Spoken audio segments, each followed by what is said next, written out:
ಮೊದಲನೇದಾಗಿ ಸ್ವಲ್ಪ ಹಿಂದೆ ಇರಲ್ಲ. ಮೊದಲನೇದಾಗಿ ಸಾಮಾನ್ಯವಾಗಿ ಒಂದು ಸಿನಿಮಾದ ಟ್ರೇಲರ್ ಲಾಂಚ್ ಅಥವಾ ಆಡಿಯೋ ಲಾಂಚ್ ಆದರೆ ಒಂದಿಷ್ಟು ಜನ ಆ್ಯಕ್ಟ್ರಿಗಳು, ಒಂದಿಷ್ಟು ಜನ ಸೆಲೆಬ್ರಿಟಿಗಳು, ಇನ್ಫ್ಲೂಯೆನ್ಸರ್ಸ್ ಆ ಥರ ಇರ್ತಾರೆ. ನಾವೆಲ್ಲ ತಂಡನೇ ಇದ್ದೀವಿ. ಕಾರಣ ನಿಮಗೆಲ್ಲ ಗೊತ್ತಿರೋ ವಿಷಯನೇ. ನಾವು ಕೂಡ ದೊಡ್ಡ ದೊಡ್ಡ ಸ್ಟಾರ್ಗಳಿಗೆ ಕರೆಯೋದಕ್ಕೆ ಪ್ರಯತ್ನ ಪಡ್ತಾ ಇದ್ದೀವಿ. ಗೊತ್ತಿಲ್ಲ, ಎಲ್ಲರೂ ಈ ಸಮಯದಲ್ಲಿ ಮೀಡಿಯಾದಿಂದ ದೂರ ಇರೋದಕ್ಕೆ ಇಷ್ಟಪಡ್ತಾ ಇದ್ದಾರೆ. ಯಾಕಂದ್ರೆ ಬಹುಶಃ ಪ್ರಶ್ನೆಗಳು ಜಾಸ್ತಿ ಇರುತ್ತೆ ಅಂತ ಇರ್ಬೋದು. ಅದು ಬಹುಶಃ ನಮ್ಮ ಇವತ್ತಿನ ಕಾರ್ಯಕ್ರಮಕ್ಕೆ ಒಂದು ಡಿಸ್ಅಡ್ವಾಂಟೇಜು. ಯಾರು ಬೇರೆ ನಮ್ಮ ಸಿನಿಮಾನ ಹೊರತುಪಡಿಸಿ ಬೇರೆ ಯಾರು ಹೊರಗಿನವರು ಬಂದಿಲ್ಲ. ಅದನ್ನು ಬಿಟ್ಟು ಇವತ್ತೇನು ನಮ್ಮ ಕಾರ್ಯಕ್ರಮಕ್ಕೆ ಇಷ್ಟು ಜನ ನಮ್ಮ ಮೀಡಿಯಾ ಸ್ನೇಹಿತರು ಬಂದಿದ್ದೀರಾ. ನಿಮಗೆಲ್ರಿಗೂ ಧನ್ಯವಾದ, ಥ್ಯಾಂಕ್ ಯು ಸೋ ಮಚ್ ಬಿಡುವು ಮಾಡ್ಕೊಂಡು ಬಂದಿದ್ದಕ್ಕೆ. ಜೊತೆಗೆ ನನ್ನ ಪರ್ಸನಲ್ ಫ್ರೆಂಡ್ಸ್ ಆಗಿರ್ಬೋದು. ಈ ಸಮಯದಲ್ಲಿ ಎಲ್ಲ ಮೀಡಿಯಾಗೆ ಹೆದರಿ ಬಂದಿರೋ ಒಬ್ಬರೇ ಒಬ್ಬರು ನಟ ಅಂದರೆ ಧರ್ಮಣ್ಣ, ನನ್ನ ಸ್ನೇಹಿತ. ದಯವಿಟ್ಟು ಬರಬೇಕು. ನೀವೇ ನಮ್ಮ ಗೆಸ್ಟ್, ನೀವೇ ನಮ್ಮ ಟ್ರೇಲರ್ ಲಾಂಚ್ ಮಾಡಬೇಕು ಇವತ್ತು. ಬನ್ನಿ ಪ್ಲೀಸ್, ಪ್ಲೀಸ್ ಧರ್ಮಣ್ಣ. ಹಾಂ, ಧೈರ್ಯವಂತ ಧರ್ಮಣ್ಣನಿಗೆ ಒಂದು ಚಪ್ಪಾಳೆ ಬರಲೇಬೇಕು. ಯಾಕಂದರೆ ನನ್ನ ಜೊತೆಲಿ ನನಗೆ ನಿರ್ದೇಶನ ಮಾಡಿರುವಂಥ ನಿರ್ದೇಶಕರು ಬರಬೇಕಾಗಿತ್ತು, ಕಾರಣಾಂತರಗಳಿಂದ ಬಂದಿಲ್ಲ. ಮೂಲ ಉದ್ದೇಶ ಇದೆ, ಪ್ರಶ್ನೆಗಳಿಂದ ಸ್ವಲ್ಪ ದೂರ ಇರೋಣ ಅಂತ ಇರ್ಬೋದು. ಸಿನಿಮಾದ ಬಗ್ಗೆ ಹೇಳ್ತಾ ಹೋಗ್ತೀನಿ. ನಮ್ಮ ಸಿನಿಮಾ ಜುಲೈ 5ನೇ ತಾರೀಕು ರಿಲೀಸ್ ಆಗ್ತಾ ಇದೆ. ಸಿನಿಮಾ ಹೇಗಿದೆ ಅಂತ ನೀವೆಲ್ಲ ಈಗ ಟ್ರೈಲರಲ್ಲಿ ನೋಡಿದ್ದೀರಾ. ಸೂರಿ ಸರ್ ಹೇಳ್ದಂಗೆ ಸಿನಿಮಾದ ಹೆಸರು ಜಿಗರ್ ಅಂತ ಯಾಕೆ ಇಟ್ಟಿದ್ದೀವಿ ಅಂದರೆ, ಇದೊಂದು ಹಿಂದಿ ಹೆಸರು ಇರ್ಬೋದು, ಬಟ್ ಜಿಗರ್ ಅನ್ನೋದು ಫಿಯರ್ಲೆಸ್ ಅಂತ.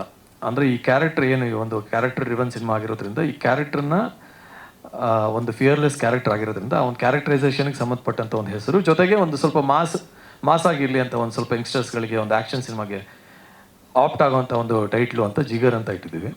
ಜೊತೆಗೆ ಈ ಸಿನಿಮಾದ ಬೇಸ್ ಬಂದು ಜಾನ್ರ ಬಂದು ಆ್ಯಕ್ಷನ್ ಕಾಮಿಡಿ, ಅಂದರೆ ಆ್ಯಕ್ಷನ್ ಸಿನಿಮಾ ನೋಡಿದ್ದೀರಾ. ಜೊತೆಗೆ ತುಂಬ ಹ್ಯೂಮರಸ್ ಆಗಿ ಇಡೀ ಸಿನಿಮಾ ಹೋಗುತ್ತೆ. ಈ ಸಿನಿಮಾನ ನಾವು ಒಂದು 90ಕ್ಕೂ ಹೆಚ್ಚು ಭಾಗ ಮಲ್ಪೆ, ಕುಂದಾಪುರ ಸುತ್ತಮುತ್ತ ಶೂಟ್ ಮಾಡಿದ್ದೀವಿ. ಒಂದು ಆಲ್ಮೋಸ್ಟ್ ಒಂದು 10% ಬೆಂಗಳೂರಲ್ಲಿ ಶೂಟ್ ಮಾಡಿದ್ದೀವಿ. ಸಿನಿಮಾ ನಿರ್ದೇಶಕರು ಸೂರಿ ಕುಂದರ್ ಅವರು.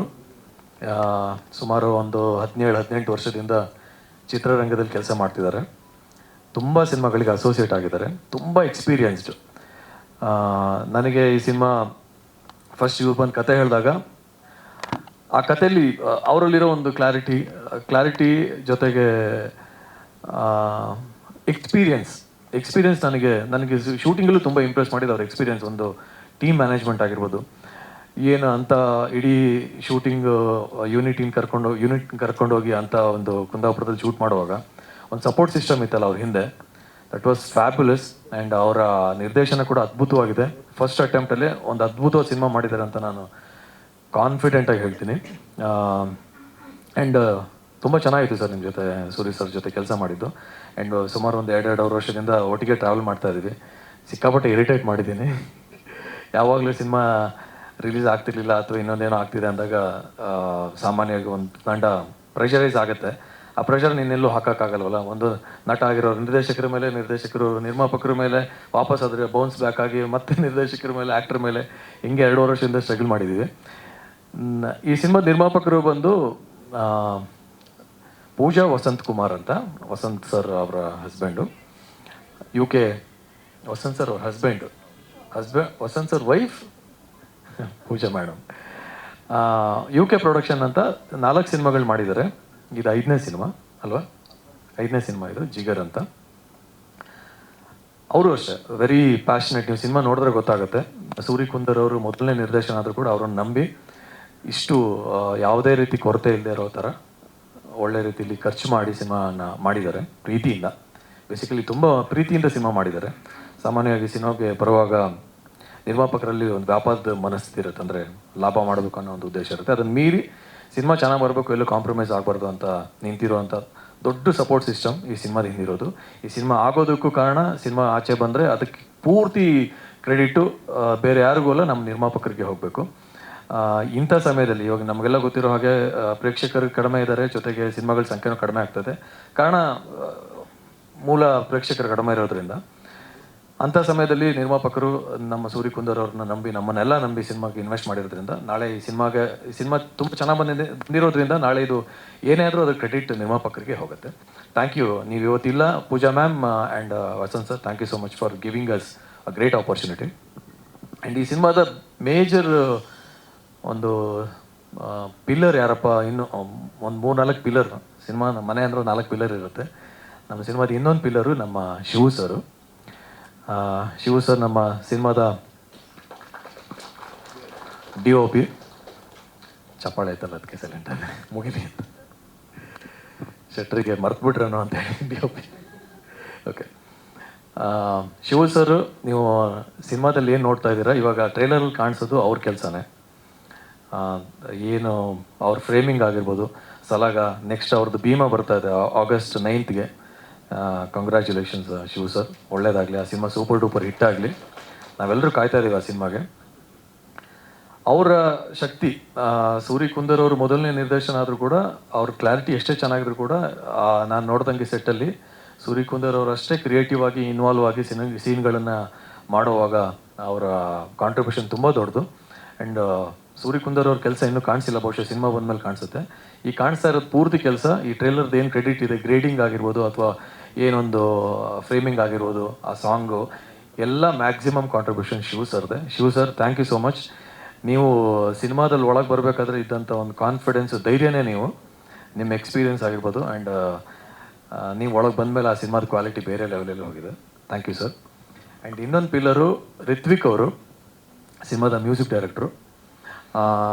ರಿತ್ವಿಕ್ ಸರ್ದು ತುಂಬ ಒಂದು ಈಗಿನ ಹೊಸ ಜನ್ರೇಷನ್ ಮ್ಯೂಸಿಕ್ ಡೈರೆಕ್ಟ್ರಲ್ಲಿ ಅದ್ಭುತವಾಗಿ ಕಂಪೋಸ್ ಮಾಡುವ ಎಲ್ಲ ಪೊಟೆನ್ಷಿಯಲ್ ಇರುವ ಒಬ್ಬ ಸ್ಟಾರ್ ಮ್ಯೂಸಿಕ್ ಡೈರೆಕ್ಟರ್ ಆಗುವ ಎಲ್ಲ ಪೊಟೆನ್ಷಿಯಲ್ ಇರುವ ಮ್ಯೂಸಿಕ್ ಡೈರೆಕ್ಟರ್ ಅವರು. ಅವ್ರಿಗೊಂದು ಚಪ್ಪಾಳೆ ಬರಲೇಬೇಕು. ಯಾಕಂದರೆ ಈ ಟ್ರೈಲರ್ನ ಅದ್ಭುತವಾಗಿ ಏನೋ ಮ್ಯೂಸಿಕ್, ನಾವು ಟ್ರೈಲರ್ ವಿತೌಟ್ ಮ್ಯೂಸಿಕ್ ನೋಡುವಾಗ ಏನೋ ಫೀಲ್ ಇತ್ತು. ಅದು ಮ್ಯೂಸಿಕ್ ಬಂದಮೇಲೆ ಫಸ್ಟ್ ಹಿಂಗೆ ಟ್ರೈಲರ್ ಇಷ್ಟ ಆಯ್ತಾ, ಚೆನ್ನಾಗಿದೆಯಾ, ಇಷ್ಟ ಆಯ್ತಾ? ಓಕೆ, ಟ್ರೈಲರ್ನ ಮ್ಯೂಸಿಕ್ ಮಾಡಿ ಜೊತೆಗೆ ಮೂವಿಗೂ ಕೂಡ ಅಷ್ಟೇ ಚೆನ್ನಾಗಿ ಮ್ಯೂಸಿಕ್ ಮಾಡಿದ್ದಾರೆ. ಹಾಡುಗಳು ಕೂಡ ತುಂಬ ಚೆನ್ನಾಗಿ ಮಾಡಿದ್ದಾರೆ. ಆ್ಯಂಡ್ ಅವ್ರ ಆ್ಯಕ್ಟ್ರ್ ಕೂಡ. So thank you sir and all the best sir. ಆಮೇಲೆ ನಮ್ಮ ಜ್ಞಾನೇಶ್ ಅವರು ಎಡಿಟ್ರು ಬರಲಿಲ್ಲ, ಅವರು ಎಲ್ಲಿದ್ದಾರೆ? ಜ್ಞಾನ ಸರ್ ಎಲ್ಲಿದೆ ಸರ್? ಜ್ಞಾನೇಶ್ ಸರ್ ಇದ್ದೀರಾ ಸರ್? ಕೈ ಎತ್ತಿ ಸರ್. ಇಲ್ಲ, ಬಂದಿಲ್ಲ. ಓಕೆ, ಸೊ ಅವ್ರಿಗೂ ಪಾಪ ತುಂಬ ಕಾಟ ಕೊಟ್ಟಿದ್ದೀವಿ ಟ್ರೈಲರ್ ಕಟ್ ಮಾಡುವಾಗ. ಸಾಮಾನ್ಯವಾಗಿ ಈಗೆಲ್ಲ ಟ್ರೈಲರ್ ಕಟ್ ಮಾಡುವಾಗ ಬೇರೆಯವರು ಏಜೆನ್ಸಿ ಕೊಟ್ಟು ಕಟ್ ಮಾಡಿಸೋ ಒಂದು ಕಲ್ಚರ್ ಇದೆ. ಬಟ್ ಇಲ್ಲಿ ನಾವೇ ಕಟ್ ಮಾಡಬೇಕಾದಂಥ ಪರಿಸ್ಥಿತಿ ಬಂದಾಗ ನಾನು ಡೈರೆಕ್ಟ್ರು ಹೋಗಿ ಒಂದು 50 ಸಲ ಅವರ ಆಫೀಸಲ್ಲಿ ಕೂತು ಮನಸ್ಸಿಗೆ ಏನೇನು ಸರಿ ಅನಿಸುತ್ತೆ, ಮತ್ತೆ ಸರಿ ಆಗಿಲ್ಲ ಅನ್ಸ ತಕ್ಷಣ ಅವ್ರಿಗೆ ಫೋನ್ ಮಾಡೋದು, ಇರಿಟೇಟ್ ಮಾಡಿದ್ದೀವಿ. Thank you for tolerating us sir. ಎಲ್ಲಿದ್ದೀರಾ? ಆಮೇಲೆ ಚೇತನ್ ಸರ್ ಇದ್ದಾರೆ, ನಮ್ಮ ಸೌಂಡ್ ಡಿಸೈನ್ ಮಾಡಿದ್ದವ್ರೆ. ನವೀನ್ ಸರು. ಆ್ಯಂಡ್ ಗಣೇಶ್ ಅವರು ಇದ್ದಾರೆ, ನಮ್ಮ ಲಿರಿಕ್ ರೈಟ್ರು. ಬ್ಯಾಂಗ್ ಸಿನಿಮಾದ ಅದೇ ಬುಲೆಟ್ ಸಾಂಗ್, ಡ್ಯುಯೆಟ್ ಸಾಂಗ್, ಅದೇ ಡ್ಯುಯೆಟ್ ಸಾಂಗ್ ಬರೆದಿದ್ದು ಇನ್ನೊಂದು ಸಾಂಗ್ ತಾನೆ, ಈ ಸಾಂಗ ಇವಾಗ ಬಂತಲ್ಲ, bit song. Yes, thank you sir. ಆಮೇಲೆ ಇವಾಗ ನಟರ ವಿಷಯಕ್ಕೆ ಬಂದರೆ, ಇವಾಗ ಸಿನಿಮಾದಲ್ಲಿ ನಾನು ಆ್ಯಕ್ಟ್ ಮಾಡಿದ್ದೀನಿ, ವಿಜಯಶ್ರೀ ಅವರು ಆ್ಯಕ್ಟ್ ಮಾಡಿದ್ದಾರೆ. ವಿಜಯಶ್ರೀ ಅವ್ರದ್ದು ಬಹುಶಃ 2ನೇ ಸಿನಿಮಾ ಅನ್ಸುತ್ತೆ ಕನ್ನಡದಲ್ಲಿ, 3ನೇ ಸಿನಿಮಾ. ಜೊತೆಗೆ ಯಶ್ ಶೆಟ್ರು ಮಾಡಿದ್ದಾರೆ. ಯಶ್ ಶೆಟ್ರು ಬಂದಮೇಲೆ ಸಿನಿಮಾಗೆ ಒಂದು ಒಳ್ಳೆ ತೂಕ ಬಂತು. ಅದ್ಭುತವಾದ ವೆರಿ ಟ್ಯಾಲೆಂಟೆಡ್ ಅಪ್ಕಮಿಂಗಲ್ಲಿ ತುಂಬ ಮುಂಚೂಣಿಯಲ್ಲಿರುವಂಥ ಕಳನಟ ಅವರು. ಸೊ ಅವ್ರು ನಮ್ಮ ಸಿನಿಮಾಗೆ ಬಂದಮೇಲೆ ತುಂಬ ಒಂದು ದೊಡ್ಡ ಶಕ್ತಿ ಬಂತು. ಥ್ಯಾಂಕ್ ಯು ಶೆಟ್ರೆ for accepting and doing it. ಆಮೇಲೆ ಲೋಕಿ ನನ್ನ ಸ್ನೇಹಿತನ ಪಾತ್ರ ಮಾಡಿದ್ದಾರೆ, ತುಂಬ ಅದ್ಭುತವಾಗಿ ಮಾಡಿದ್ದಾರೆ. ಲೋಕಿ ಹೆಂಗೆ ಅಂದರೆ, ಈ ಮುನ್ನಾಬಾಯಿ MBBS ಸರ್ಕಿಟ್ ಥರ ನನಗೆ ಈ ಸಿನಿಮಾದಲ್ಲಿ. ಆ್ಯಂಡ್ ಕಿರಣ್ ಅನೀಕು ಕೂಡ ನನ್ನ ಸ್ನೇಹಿತರು ಸಿನಿಮಾದಲ್ಲಿ. ಆ್ಯಂಡ್ ನಮ್ಮ ದಿಲೀಪ್ ಅವರು, ನಮ್ಮ ನಿರ್ಮಾಪಕರ ಕಸಿನು, ಜೊತೆಗೆ ಸೂಪರಾಗಿ ಆ್ಯಕ್ಟ್ ಮಾಡಿದ್ದೀರ ದಿಲೀಪ್ ಅವರೇ. ಟ್ರಸ್ಟ್ ಮೀ, ನಂಗೆ ತುಂಬ ಇಷ್ಟ ಆಯಿತು ನಿಮ್ಮ ಬಾಡಿ ಲ್ಯಾಂಗ್ವೇಜು, ನಿಮ್ಮ ವಾಯ್ಸು, ನಿಮ್ಮ ಡೈಲಾಗ್ಸ್ ಎಲ್ಲ. ಸಾಮಾನ್ಯವಾಗಿ ಪ್ರೊಡ್ಯೂಸರ್ ಕಡೆ ಬಂದವರು ಅನ್ನೋ ಮೈಂಡ್ಸೆಟ್ ಇರುತ್ತೆ. ಬಟ್ ಇಲ್ಲಿ ಪ್ರೊಡ್ಯೂಸರ್ ಕಡೆನೂ ಆಗಿದ್ರು ಕೂಡ ಅದ್ಭುತವಾಗಿ ಆ್ಯಕ್ಟಿಂಗ್ ಮಾಡಿದ್ದೀರಾ, ತುಂಬ ಚೆನ್ನಾಗಿ ಆಪ್ಟಾಗಿ ಮಾಡಿದ್ದೀರಾ. ಆಮೇಲೆ ಸಾಮಾನ್ಯ ಪ್ರೊಡ್ಯೂಸರ್ ಕಡೆ ಟ್ರಿಮ್ ಆಗುತ್ತಲ್ಲ, ನಿಮ್ಮದು ಈ ಟ್ರಿಮ್ ಆಗದೇ ಎಲ್ಲ ಉಳಿಸಿದ್ದೀವಿ ಅಂದರೆ ಇನ್ನೂ ಸ್ವಲ್ಪ ಇರಲಿ, ಚೆನ್ನಾಗಿದೆ ಅಂತ. ತುಂಬ ಚೆನ್ನಾಗಿ ಪರ್ಫಾರ್ಮ್ ಮಾಡಿದ್ದಾರೆ. ಭವ್ಯ ಅವರು, ಭವ್ಯ ಅವರು ಕೂಡ ಅವರು ಎಷ್ಟು ಚೆನ್ನಾಗಿ ಮಾಡಿದ್ದಾರೆ ಅಂದರೆ ಕೊನೆಗೆ ಇವ್ರದ್ದು ಚೆನ್ನಾಗಿದೆ ಇವ್ರ ಪೋರ್ಷನ್ ಅಂತೇಳಿ ಕೊನೆಗೆ ಒಂದು ವಾಯ್ಸ್ ಓವರೆಲ್ಲ ಇಂಪ್ರೂವೈಸ್ ಆಗಿ ಆ್ಯಡ್ ಮಾಡಿದ್ದೀವಿ. ಸೊ ಫೈನಲಿ ಸಿನಿಮಾ ತುಂಬ ಚೆನ್ನಾಗಿ ಬಂದಿದೆ ಇಲ್ಲಿವರೆಗೂ ನಾವು ನೋಡಿರೋ ಪ್ರಕಾರ. ಈಗ ಸಿನಿಮಾದ ಬಗ್ಗೆ ಹೇಳ್ಬೇಕಂದ್ರೆ ನಮಗೆಲ್ಲ ಗೊತ್ತಿರೋ ಹಾಗೆ ಸಿನಿಮಾಗೆ ಪ್ರೇಕ್ಷಕರ ಕೊರತೆ ಎದ್ದು ಕಾಣಿಸ್ತಾ ಇದೆ. ಇಲ್ಲಿ ಪ್ರೇಕ್ಷಕರು ತಪ್ಪಲ್ಲ, ಸಿನಿಮಾಗಳು ಕೂಡ ಅಷ್ಟು ಅದ್ಭುತವಾಗಿ ಬರ್ತಿಲ್ಲ ಅನ್ನೋ ಕಾರಣ ಇರ್ಬೋದು, ಅಥವಾ OTT ಆಕ್ಸೆಸ್ ಜಾಸ್ತಿ ಇರ್ಬೋದು. ಬೇರೆ ಬೇರೆ ಉದ್ದೇಶಕ್ಕೆ ಥಿಯೇಟ್ರಿಗೆ ಪ್ರೇಕ್ಷಕ ವರ್ಗ ಕಮ್ಮಿ ಬರ್ತಾ ಇದೆ. ಸೊ ನಿರ್ಮಾಪಕರ ಉಳಿವಿಗೆ ಜೊತೆಗೆ ಇಂಥ ಒಂದು ಪ್ಯಾಷನೇಟ್ ನಿರ್ಮಾಪಕರನ್ನ ಉಳಿಸೋದಕ್ಕೆ ಸಿನಿಮಾದವರಾದಂಥ ನಾವು ಜೊತೆಗೆ ಒಂದು ಜನಕ್ಕೆ ಮುಟ್ಟಿಸ್ಬೇಕಾದಂಥ ನಿಮ್ಮ ಸಹಾಯನೂ ತುಂಬ ಮುಖ್ಯ. ಯಾಕಂದರೆ ಸಿನಿಮಾ ಸರ್ ನನಗೇನು ಹೊಸ ವಿಷಯ ಹೇಳೋಕ್ಕೋಗಿ ಬ್ಲ್ಯಾಂಕ್ ಆಗೋಗಿ ಬಹುಶಃ ಬೇಡ ಅನ್ಸುತ್ತೆ ಆ ವಿಷಯ. ಸದ್ಯಕ್ಕೆ ಅದೇ 22ನೇ ತಾರೀಕು ನಾನು ಅದೇ ಸರ್ ನನ್ನ ಪಾತ್ರದ ಹೆಸರು ಜೀವ ಅಂತ.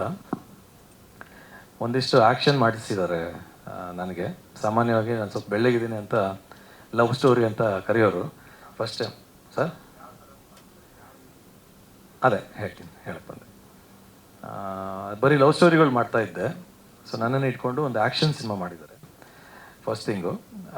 ಜೊತೆಗೆ ಒಂದು ಅಟ್ರಾಕ್ಷನ್ ಇರುತ್ತೆ ಯಂಗ್ಸ್ಟರ್ಗಳಲ್ಲಿ, ಯೂತಲ್ಲಿ. ಏನಪ್ಪ ಅಂದರೆ ಒಂದು ಅಂಡರ್ ವರ್ಲ್ಡು, ಒಂದು ಮಾಫಿಯಾ, ಇನ್ನೇನೋ ಅಂದಾಗ ಒಂದು ಕಾಮನ್ ಅಟ್ರಾಕ್ಷನಲ್ಲಿ ಹೇಗೆ ಯೂತ್ಸ್ಟರ್ ಅದೇ ಥರದ್ದು ಈ ಪಾತ್ರಕ್ಕೂ ಕೂಡ ಒಂದು ಅವನಲ್ಲಿ ಪೊಟೆನ್ಷಿಯಲ್ ಇರುತ್ತೆ, ಜೊತೆಗೆ ಒಂದು ಅಟ್ರಾಕ್ಷನ್ ಇರುತ್ತೆ.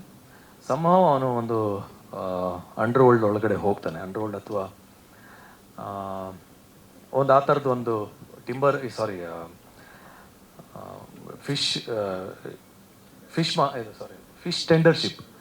ಟೆಂಡರ್ಶಿಪ್ದು ಒಂದು ಪಾಲಿಟಿಕ್ಸ್ ಇರುತ್ತಲ್ಲ, ಅಲ್ಲಿ ಪಾಲಿಟಿಕ್ಸ್ ಅಂದಮೇಲೆ ಅಲ್ಲಿ ದೊಡ್ಡ 100 ಕೋಟಿದು ಒಂದು ವ್ಯವಹಾರ ನಡೆಯುತ್ತೆ. 100 ಕೋಟಿ ವ್ಯವಹಾರ ಅಂದಮೇಲೆ ಒಂದು 2-3 ಗುಂಪು ಇರುತ್ತೆ. ಗುಂಪು ಅಂದಮೇಲೆ ಅವ್ರ ಜೊತೆ ಒಂದು ದೊಡ್ಡ ಸಂಘ ಇರುತ್ತೆ. ಸೊ ಸಂಘ ಇದ್ಮೇಲೆ ಸಂಘರ್ಷ ಇರುತ್ತೆ. ಆ ಥರದಲ್ಲಿ ಇರುವಂಥ ಆ ಥರ ಅನಿವಾರ್ಯವಾಗಿ ಒಳಗಡೆ ಎಂಟ್ರಾಗಿ ಒಳಗಡೆ ಹೋದ್ಮೇಲೆ ಹೇಗೆ ಟ್ರ್ಯಾಪ್ ಆಗ್ತಾರೆ ಸಾಮಾನ್ಯವಾಗಿ ಒಬ್ಬ ಯುವಕರು ಇಂಥ ಒಂದು ವ್ಯವಸ್ಥೆ ಒಳಗಡೆ ಟ್ರ್ಯಾಪ್ ಆದಾಗ ಹೊರಗೆ ಬರೋದು ಎಷ್ಟು ಕಷ್ಟ.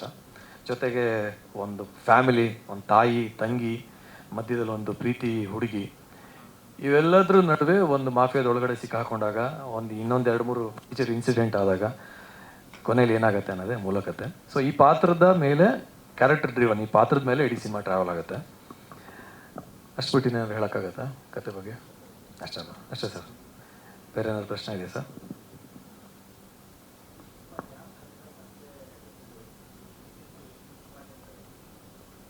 ಸರ್ ಗೊತ್ತಾಗಿಲ್ಲ. ಸಿನಿಮಾಗ ನನ್ನ ಗ್ಯಾಪ್ ಆಗಿಲ್ಲ. ನಂದು ಪ್ರೀವಿಯಸ್ ಹೋದ ತಿಂಗಳು ಒಂದು ಓಟು ಅಂತ ಒಂದು ಸಿನಿಮಾ ರಿಲೀಸ್ ಆಗಿದೆ, PRK ಪ್ರೊಡಕ್ಷನ್ದು. ಅಂದರೆ ಪ್ರೆಸೆನ್ಸ್ ಇತ್ತು. ನೀವು ಹೇಳೋ ಥರ ಜಾಸ್ತಿ ಇನ್ವಾಲ್ವ್ಮೆಂಟ್ ಇರಲಿಲ್ಲ, ಯಾಕಂದರೆ ಅಗತ್ಯನೂ ಇರಲಿಲ್ಲ ಅನಿಸ್ತು. ಅಲ್ಲಿ ದೊಡ್ಡ ನಿರ್ಮಾಪಕರು, ದೊಡ್ಡ ಸಂಸ್ಥೆ ಇತ್ತು. ಸೊ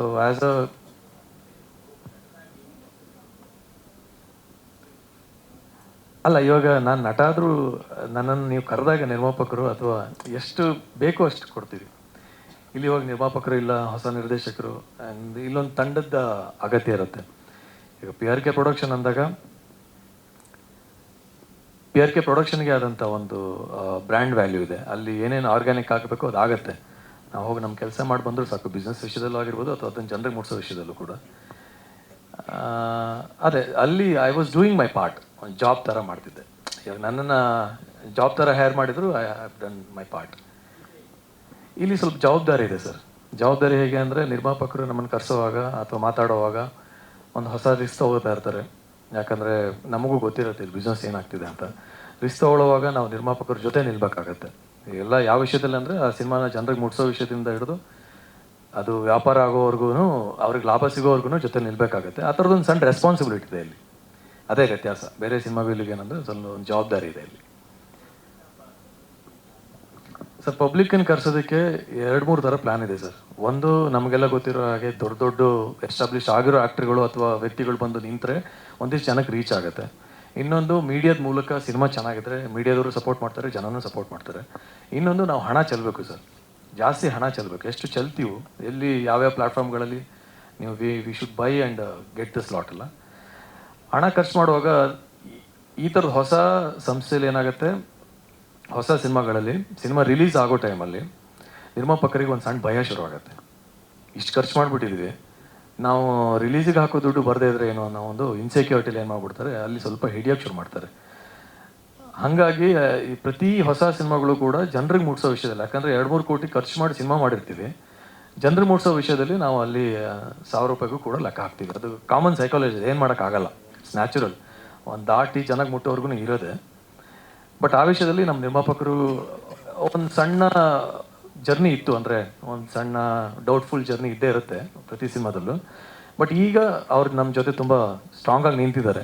ನಾನು ಸುಮ್ಮನೆ ಆನ್ಲೈನ್ ಲಾಂಚ್ ಮಾಡೋಣ ಸಾಕು ಅಂದರೂ ಕೂಡ ಪ್ರೆಸ್ ಮೀಟ್ ಮಾಡೋಣ, ಒಂದು ಇದು ಮಾಡೋಣ ಅಂತ ಅವರ ಐಡಿಯಾಲಜಿಯಿಂದನೇ ಇವತ್ತು ಈ ಒಂದು ಕಾರ್ಯಕ್ರಮ ಆಗ್ತಿರೋದು.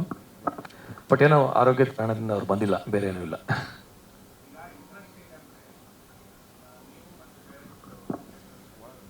ಇಲ್ಲ, ನನಗೆ ನೆನ್ನೆ ಇವ್ರು ಹೇಳಿದ್ರು, ನಾಳೆ ನೀವೇನು ಡ್ರೆಸ್ ಹಾಕೊಂಡ್ಬರ್ತೀರಾ ಸರ್, ಟ್ವಿನ್ನಿಂಗ್ ಮಾಡೋಣ ಅಂದರು. ನಾನು ಹೇಳಲಿಲ್ಲ, ಸುಮ್ಮನೆ ಏನು ನಾವು ಒಳ್ಳೆ ಜೋಡಿ ಥರ ಕಾಣಿಸ್ಬೋದು ಅಂತ. ನೋಡ್ರೆ ನಾವು ಟ್ವಿನ್ನಿಂಗ್ ಆಗಿದ್ದೀವಿ ಸರ್, ಇದು ಕೋಇನ್ಸಿಡೆಂಟು. ನಾವು ಒಳ್ಳೆ ಟ್ವಿನ್ ಥರ ಆಗ್ಬಿಟ್ಟಿದ್ದೀವಿ ಇವತ್ತು. ಇಲ್ಲ ಸರ್, ಅದೇನಾಯಿತು ಅಂದರೆ ಅವ್ರದ್ದೊಂದು ಶರ್ಟ್ ಬಟ್ಟೆ 2.5 ಮೀಟರ್ ತಾಂಡಿದ್ರಂತೆ. ಸ್ವಲ್ಪ ಉಳಿದಿದೆ, ಕಳಿಸ್ಲ ಸರ್, ನೀವು ಸಣ್ಣ ಇದಿರಲ್ಲ ಅಂದರು. ಕಳಿಸಿದ್ರು, ಹೊಲ್ಸು ಹಾಕೊಂಬಂದಿದೆ. ಮತ್ತೇನಿದೆ ಸರ್, ಅಷ್ಟೇ ಅಲ್ವಾ? ಹಾಂ, ಹೀರೋಯಿನ್ಗ ನಾನು ಯಾಕೆ ಇವತ್ತೆಲ್ಲ ನಾನೇ ಮಾತಾಡ್ತೀನಿ, ಅನುಷಾ ಮೇಡಮ್ ಮಾತಾಡಬೇಕು. ಆದಷ್ಟು ನನಗೆ ಬರುವಾಗ ಒಂದು ತಲೆಯಲ್ಲಿ ಏನು ಬಂತು ಅಂದರೆ, ಆಲ್ರೆಡಿ ಟ್ರೈಲರ್ ಲಾಂಚ್ ಆಗ್ಬಿಟ್ಟಿದೆ, ನಾವು ಬರೋ ಮುಂಚೆನೇ ಯೂಟ್ಯೂಬಲ್ಲಿದೆ.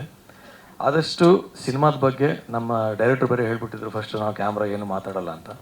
ಸಿನಿಮಾದ ಬಗ್ಗೆ ಹೆಚ್ಚು ವಿಷಯನ ಮುಟ್ಸೋಣ ಅನ್ನೋ ವಿಷಯಕ್ಕೆ ನಾನು ಹೆಚ್ಚು ಮಾತಾಡಿದೆ. Thank you. ನಮ್ಮ ಹೀರೋಯಿನ್ ಮಾತಾಡ್ತಾರೆ. Thank you. ಓಕೆ.